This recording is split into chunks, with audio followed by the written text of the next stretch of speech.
Yo, what's going on everybody? It's JEMlive. Welcome back to another video. And I am a little bit frustrated because I made 2 videos about the NBA draft. They took a ton of hours. I did a lot of research and all that. And one reason or the other, file got corrupted, lost, wouldn't download, all these things. And now the NBA draft already happened and I can't post them.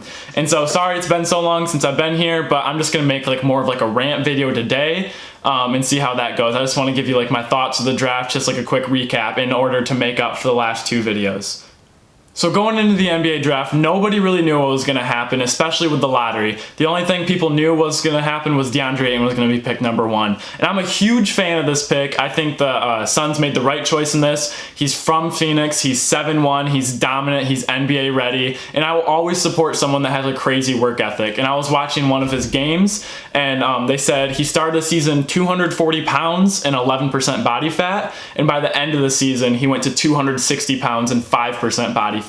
And so you can just tell he's working day and night, just working on the game. This is a job to him. And so I'm super happy for Phoenix. I hope him, Devin Booker, and then the point guard they got with the 16th pick, I forgot, or the shooting guard. And when the number 2 pick, Marvin Bagley, going to the Kings, I mean, I really hope Marvin Bagley does good. I'm not wishing against him, but I'm just not a huge believer in all the hype. Everything that they say is he's super athletic, but everyone in the NBA is athletic. I feel like he's going to go in and not make the immediate impact everyone thinks he's going to. I think he needs to be more polished, work on his footwork, get more of a right hand, and I think he can definitely grow and develop his game. He's a hard worker. He has a high motor.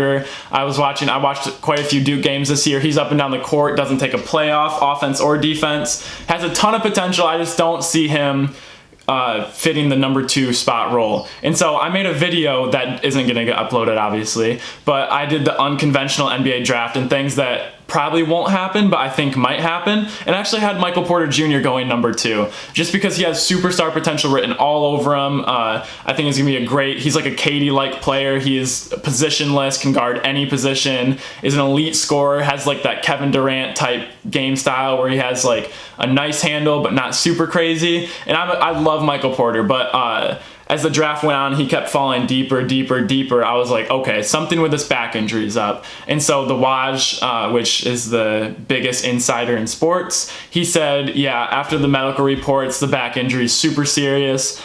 He might need another surgery, might be out for the whole entire next season. So that's why I think he fell so down low in the draft. But Marvin Bagley, I hope he does good, just not sure how it's going to be.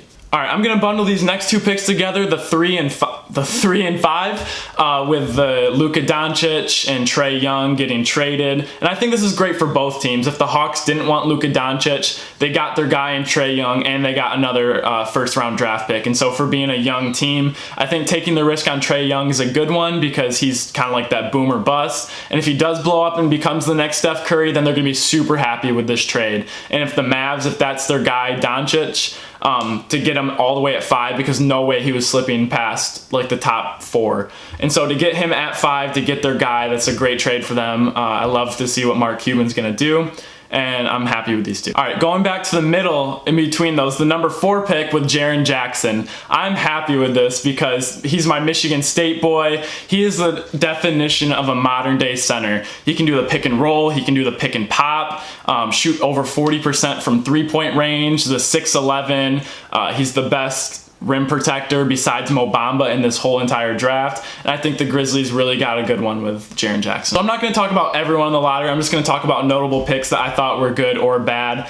Mo Bamba's one of those guys that I think he's going to do amazing. If his floor, they're saying he could be Rudy Gobert with a jump shot, and so that's his ceiling. And if his floor is Rudy Gobert, where he's a huge rim protector, getting rebounds, and actually in the video I referenced earlier, I had the Celtics trading up to get Mo Bamba at the number 4 spot. I had them trading Jaylen Brown and a 2019 first-round pick to the Memphis Grizzlies to pick up Mo Bamba at number 4. Obviously that didn't happen, but I thought that would be amazing. I think that would really help out the Celtics a lot, and he doesn't need to be a scorer for that team, which I think when he hops in the Grizzlies, they're going to want him to more develop on the offensive end, which I think is good for him in the long term of things. If he is that defensive presence that everyone thinks he's going to be, and if he has to be step into that role as a scorer, I think that's going to be really good for him, even though I would love to see him on the Celtics. The Celtics got lucked out with a guy later, and I'll tell you about him.